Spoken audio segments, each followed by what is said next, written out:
Hello everyone, அஸ்ஸலாமு அலைக்கும். Welcome to taste of Chennai. இன்னைக்கு நம்ம சேனலில் ரொம்பவே ஒரு ஸ்பெஷலான ரெசிபி தான் செய்ய போகிறோம். இந்த டிஷ் வந்துட்டு நீங்கள் ஈவினிங் ஸ்நாக் அப்படி இல்லைனா வந்துட்டு டின்னருக்காகவும் நீங்கள் செய்யலாம். இன்றைக்கி வந்துட்டு நான் மட்டன் கீமா யூஸ் பண்ணி செய்ய போகிறேன். நீங்கள் வந்துட்டு பீஃப் அப்படி இல்லைனா வந்துட்டு வெஜ் கூட யூஸ் பண்ணிக்கலாம். அப்படி இல்லைனா சிக்கன் கீமா யூஸ் பண்ணி கூட செய்யலாம். இப்போ வாங்க இந்த டிஷ் எப்படி செய்கிறதுன்னு பார்ப்போம். 1/2 kg மைதா மாவை எடுத்திருக்கேன். சால்ட் 1 டீஸ்பூன் சேர்த்துக்கோங்க. இன்ஸ்டன்ட் ஈஸ்ட் நான் 1 டீஸ்பூன் சேர்த்துக்கிறேன். ஒரே ஒரு டேபிள் ஸ்பூன் ஒயிட் வினிகர் சேர்த்துக்கிறேன். குக்கிங் ஆயில் 2 டேபிள் ஸ்பூன் சேர்த்துக்கிறேன். இப்போ ஒரு வாட்டி இதை நல்லா மிக்ஸ் பண்ணிக்கலாம். இப்போது இதில் நான் ஒரு 300 ml அளவுக்கு நான் கொஞ்சம் வெதுவெதுப்பான தண்ணி சேர்த்துக்கிறேன். ரொம்ப சூடு இல்லை, லைட்டாக வார்ம் வாட்டர் சேர்த்துக்கோங்க. கொஞ்சம் கொஞ்சமாக தண்ணி சேர்த்து நல்லா மிக்ஸ் பண்ணிகிட்டே வரணும்.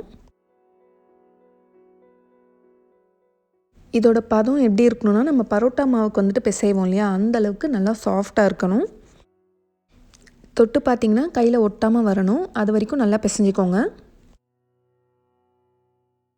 இப்போ இந்த மாவில் எண்ணெய் தடவி வச்சுட்டு இப்போ க்ளோஸ் பண்ணிடுங்க. இது ஒரு 1 ஹவருக்கு நல்லா ஊறட்டும்.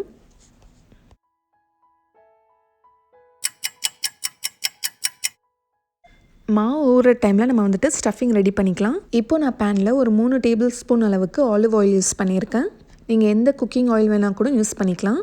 இப்போது இதில் 3 மீடியம் சைஸ் வெங்காயம் நல்லா ஃபைனாக சாப் பண்ணி வச்சுருக்கேன். இப்போ இதை சேர்த்துக்கலாம்.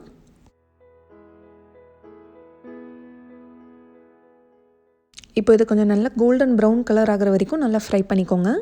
வெங்காயம் இந்த அளவுக்கு நல்லா கோல்டன் ப்ரௌன் ஆனதுக்கப்புறமா நான் இப்போ ஒரு 200 கிராம்ஸ் அளவுக்கு மட்டன் கீமா எடுத்திருக்கேன். இப்போ இதை சேர்த்துக்கலாம். பீஃப் சாப்பிட்றவங்க நீங்கள் பீஃப் கூட எடுத்துக்கலாம். நீங்கள் வெஜிடேரியனாக இருந்தீங்கன்னா பன்னீர் யூஸ் பண்ணிக்கோங்க. இப்போ மட்டன் நல்லா கொஞ்சம் கோல்டன் ப்ரௌன் ஆகிற வரைக்கும் இதையும் நல்லா ஃப்ரை பண்ணிக்கலாம். ஒரு 10 மினிட்ஸ்க்கு இந்த ஆயிலே நல்லா ஃப்ரை பண்ணுங்கள். இப்போது இதில் தேவையான அளவு உப்பு சேர்த்துக்கோங்க. இந்த ஸ்டஃபிங் வந்துட்டு உங்கள் டேஸ்ட்டுக்கு ஏற்ற மாதிரி நீங்கள் செஞ்சுக்கலாம். உங்களுக்கு இதில் என்னென்ன போடணும்னு சொல்லிட்டு விருப்பம் இருக்கும், நீங்கள் அதெல்லாம் சேர்த்துக்கோங்க. இப்போது கார்லிக் பவுடர் ஒரு 1/2 டேபிள் ஸ்பூன் சேர்த்துக்கிறேன். இதுக்கு பதிலாக நீங்கள் ஜிஞ்சர் கார்லிக் பேஸ்ட் கூட சேர்த்துக்கலாம். பேப்ரிக்கா பவுடர் அப்படி இல்லைனா சில்லி பவுடர் 1 டேபிள் ஸ்பூன் சேர்த்துக்கோங்க. நான் வந்து பேப்ரிக்கா பவுடர் சேர்த்துருக்கேன். பிளாக் பெப்பர் பவுடர் ஒரு 1/2 டீஸ்பூன் அளவுக்கு சேர்த்துருக்கேன்.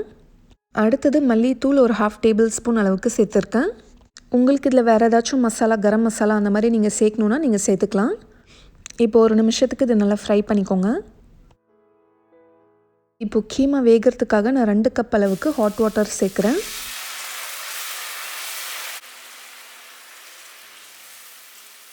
இப்போ இது ஒரு 10 to 15 மினிட்ஸ் நல்லா குக் ஆகட்டும். மூடி வச்சிடலாம். இப்போ தண்ணியெலாம் நல்லா வத்திருச்சு, எண்ணெயும் நல்லா பிரிஞ்சு வந்துருச்சு பாருங்கள். இப்போ இந்த ஸ்டேஜில் கொஞ்சமாக நான் பார்ஸ்லி சேர்த்துக்கிறேன். நீங்கள் வந்துட்டு மல்லித்தழை கூட சேர்த்துக்கலாம். இப்போ நல்லா மிக்ஸ் பண்ணி விட்டுட்டு இது லோ ஃப்ளேமில் வச்சுருங்க. இந்த கீமா ஸ்டஃபிங் வந்துட்டு இன்னும் இதை டேஸ்டி ஆக்கிறதுக்காக நம்ம இன்னொரு இன்க்ரீடியண்ட்டும் இதில் சேர்க்க போகிறோம்.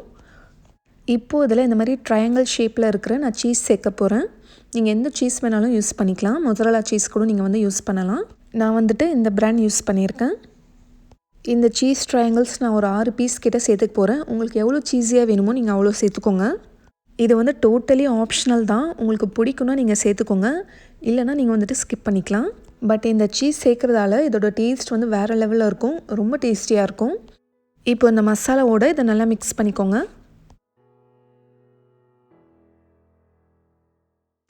இப்போவே பார்க்க இது எவ்வளோ யம்மியாக இருக்குல்ல.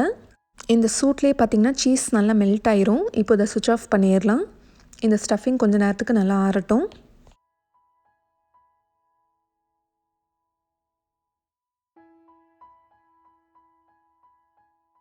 இப்போ 1 ஹவருக்கு அப்புறமா மாவு பார்த்திங்கன்னா நல்லா டபுள் ஆகிருக்கும் உங்களுக்கு.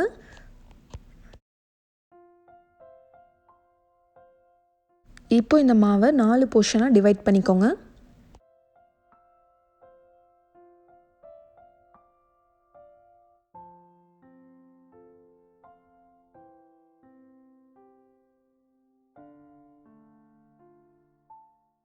இப்போ இதை எடுத்து நல்லா ரவுண்டு பாலாக ஷேப் பண்ணிக்கலாம்.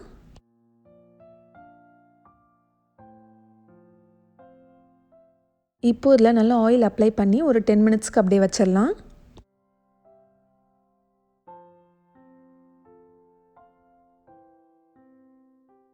இப்போது இதிலிருந்து ஒரே ஒரு பால் எடுத்து நம்ம பரோட்டாக்கெலாம் ஸ்ப்ரெட் பண்ணுவோம் இல்லையா கையாலே, அதே மாதிரி கூட பண்ணிக்கலாம். உங்களால் கையால் ஸ்ப்ரெட் பண்ண முடியலனா நீங்கள் ஜஸ்ட்டு ரோலிங் பின் வச்சு நல்லா நீங்கள் இதை ரோல் பண்ணிக்கோங்க. நல்லா தின்னாக ரோல் பண்ணிக்கணும்.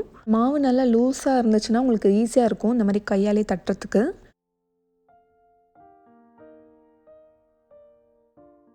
இப்போ நான் ரோலிங் பின் யூஸ் பண்ணி இதை நல்லா ஒரு தின் ஷீட்டாக நான் ரோல் பண்ணிக்க போகிறேன். ரோல் பண்ணுறதுக்கு மாவு எதுவும் யூஸ் பண்ண வேணாம். வேணும்னா நீங்கள் எண்ணெய் கொஞ்சமாக தடவிக்கலாம்.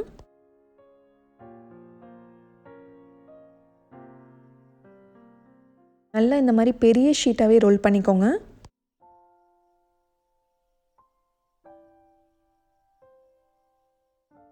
இந்த அளவுக்கு நல்லா ரோல் பண்ணதுக்கப்புறமா இப்போ இதில் நான் மெல்டட் பட்டர் அப்ளை பண்ணிக்க போகிறேன். பட்டர் அப்படி இல்லைனா வந்துட்டு கீ கூட நீங்கள் யூஸ் பண்ணிக்கலாம். எல்லா இடத்துலையுமே நல்லா ஈவனாக அப்ளை பண்ணிக்கோங்க.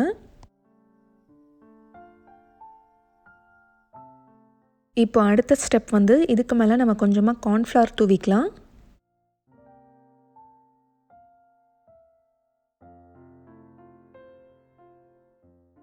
இப்போ இதை எடுத்து இந்த மாதிரி ஃபோல்ட் பண்ணிக்கோங்க.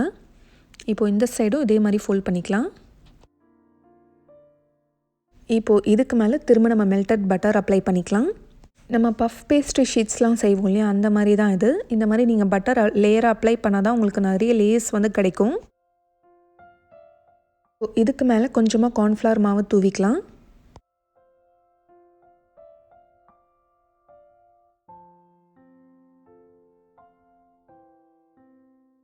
இப்போ இதை திரும்ப ஃபோல்ட் பண்ணிக்கோங்க.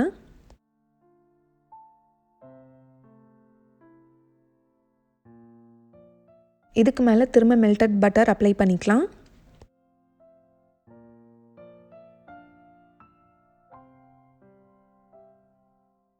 திரும்ப இதுக்கு மேலே கார்ன்ஃப்ளவர் தூவிக்கோங்க.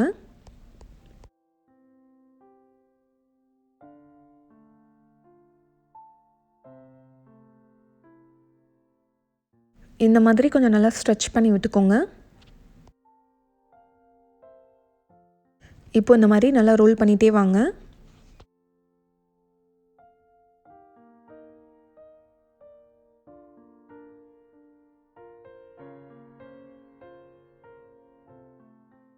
இதே மாதிரி நம்ம எல்லா மாவும் பண்ணிக்கலாம்.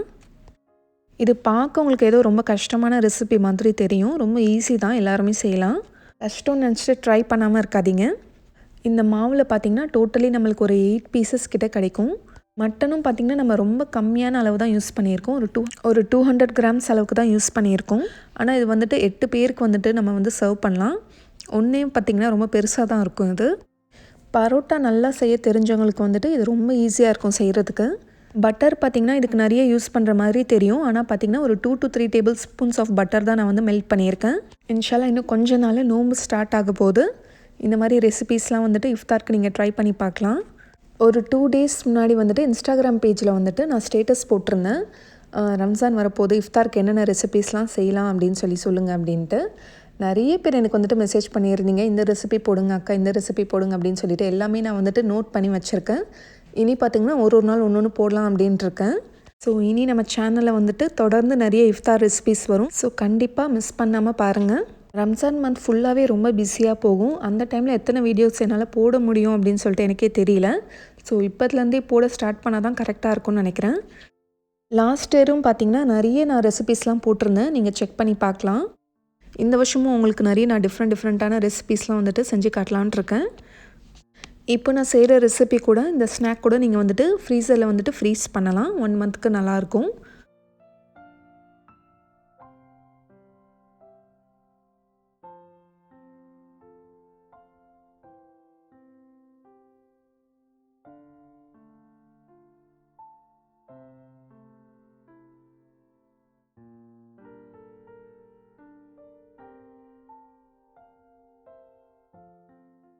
இப்போ எல்லா மாவும் இதே மாதிரி ரோல் பண்ணி ரெடி பண்ணியாச்சு. இப்போது ஒரு ரோலாக எடுத்து நம்ம சென்டரில் இந்த மாதிரி கட் பண்ண போகிறோம்.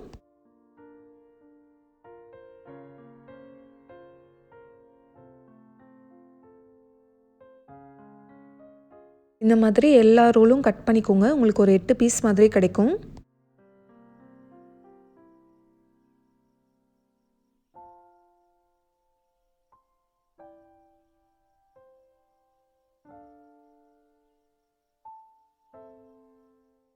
இப்போது ஒரு பீஸாக எடுத்து இந்த மாதிரி நல்லா ப்ரெஸ் பண்ணி விடுங்க.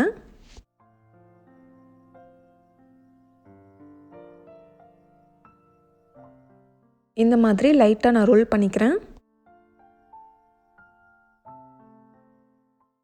இப்போ ஒரு டீப் பவுல் எடுத்துக்கோங்க. இந்த மாதிரி இப்போ இதில் லைட்டாக ஆயில் அப்ளை பண்ணிக்கலாம்.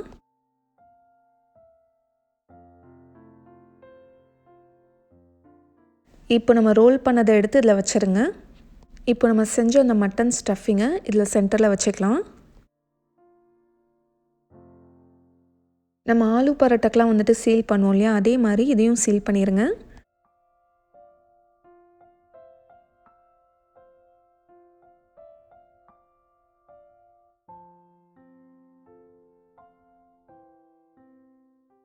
இந்த மாதிரி ஷேப்பில் உங்களுக்கு கிடைக்கும்.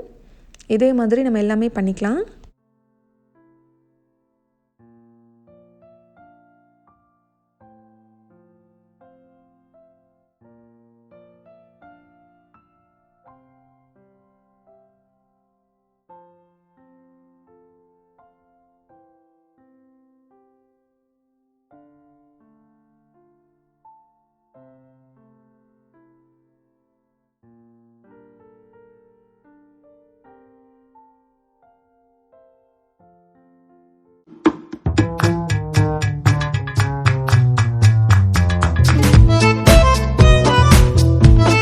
இப்போ இதை எடுத்து நம்ம பேக்கிங் ட்ரேயில் வச்சுக்கலாம். கீழே வந்துட்டு நான் பட்டர் பேப்பர் போட்டிருக்கேன். அதில் கொஞ்சமாக ஆயில் அப்ளை பண்ணியிருக்கேன்.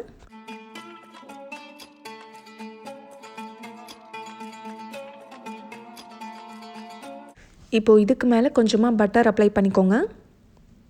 இப்போது அவனில் 200 டிகிரியில் நான் ஒரு 30 மினிட்ஸ்க்கு வைக்க போகிறேன். மேலே வந்துட்டு நல்லா கோல்டன் ப்ரௌன் ஆகிற வரைக்கும் நம்ம பேக் பண்ணி எடுத்துக்கலாம். நீங்கள் இது குக்கரில் வச்சு கூட பேக் பண்ணலாம். கீழே மணல் இல்லைனா உப்பு சேர்த்துட்டு மேலே ஒரு ஸ்டாண்ட் வச்சு அதுக்கு மேலே இதை வச்சுருங்க. நல்லா மேலே கோல்டன் ப்ரௌன் ஆகிற வரைக்கும் இது பேக் பண்ணணும்.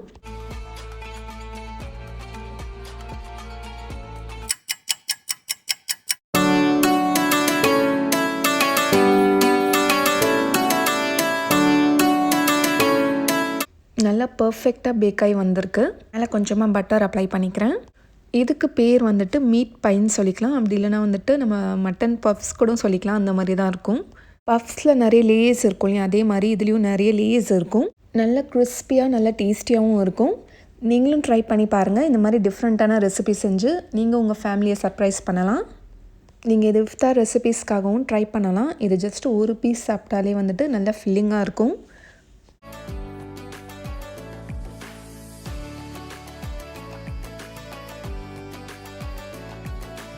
உள்ளே எப்படி இருக்குன்னு காட்டுறேன் பாருங்கள். உள்ளே இந்த மட்டன் ஸ்டஃபிங் நல்லா சீஸியாக அப்படியே சாப்பிடும்போது செம்ம டேஸ்ட்டாக இருக்கும். இந்த டேஸ்ட்டு நீங்கள் மறக்கவே மாட்டீங்க. வெளியில் பயங்கர கிறிஸ்பியாகவும் உள்ளே நல்லா சாஃப்டாக இருக்குது. எங்கள் பசங்களால் வெயிட் பண்ணவே முடியல. எப்படா டேஸ்ட் பண்ணுவோன்னு சொல்லிட்டு இருக்குது.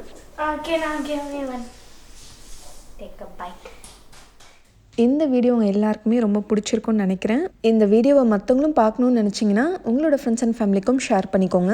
இந்த மாதிரி இன்னும் நிறைய டிஃப்ரெண்ட்டான ரெசிபிஸ் நம்ம சேனலில் வரப்போகுது. அதெல்லாம் நீங்கள் மிஸ் பண்ணாமல் பார்த்துட்டே இருக்கணும்னா நம்ம சேனல் டேஸ்ட் ஆஃப் சென்னையை மறக்காமல் சப்ஸ்கிரைப் பண்ணுங்கள். நாளைக்கும் வேறொரு இன்ட்ரெஸ்டிங்கான வீடியோவில் சந்திக்கிறேன். தேங்க்யூ ஸோ மச் ஃபார் வாட்சிங்.